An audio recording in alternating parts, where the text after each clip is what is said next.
మన Indian art and culture గురించి తెలుసుకునే ప్రయత్నంలో భాగంగా మనం కొంతమంది ఫేమస్ పర్సనాలిటీస్ గురించి కూడా తెలుసుకుంటాం. అందులో ఒకరు చాణక్యుడు. చాణక్యుడిని ద కింగ్ మేకర్ అని అంటూ ఉంటారు. ఈయన క్రీస్తు పూర్వం 4వ శతాబ్దంలోని వాడు. ఈయన ఒక అద్భుతమైన, అందరూ గుర్తు పెట్టుకునేంత గొప్ప వ్యక్తిత్వం కలిగిన ప్రాచీన భారతీయుడు. ఈయన టీచర్, ఫిలాసఫర్, ఎకనమిస్ట్, జ్యూరిస్ట్, అలాగే రాయల్ అడ్వైజర్ కూడా. సింపుల్గా చెప్పాలంటే ఆయన మల్టీ టాలెంటెడ్ అన్నమాట. ఈయన్ని కౌటిల్యుడు అని, విష్ణుగుప్త అని పిలుస్తారు. ఈయన రచించిన చాణక్యనీతి, అర్థశాస్త్ర బాగా ఫేమస్ అయ్యాయి. 2020 సంవత్సరాల తర్వాత కూడా ఇప్పటికీ అర్థశాస్త్రంలో ఆయన్ని ఫాలో అవుతుంటారు.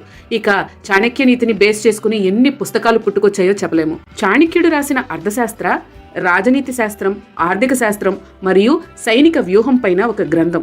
ఇది చరిత్రలో రాజకీయ శాస్త్రం యొక్క అత్యుత్తమ రచనలలో ఒకటిగా పరిగణించబడుతుంది. ఆయన మౌర్య సామ్రాజ్యం అభివృద్ధి చెందడంలో కీలక పాత్ర వహించాడు.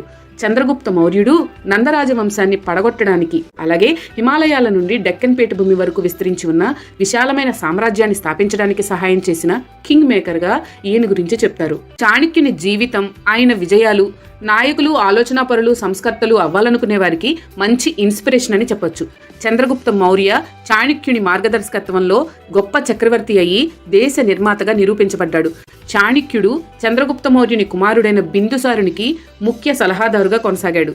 చాణక్యుడి గురించి చాలా రకాల కథలు ప్రచారంలో ఉన్నాయి. ఈయన గురించి తెలుసుకోవడం ఏ నాటి యువతకైనా ఎంతో అవసరం.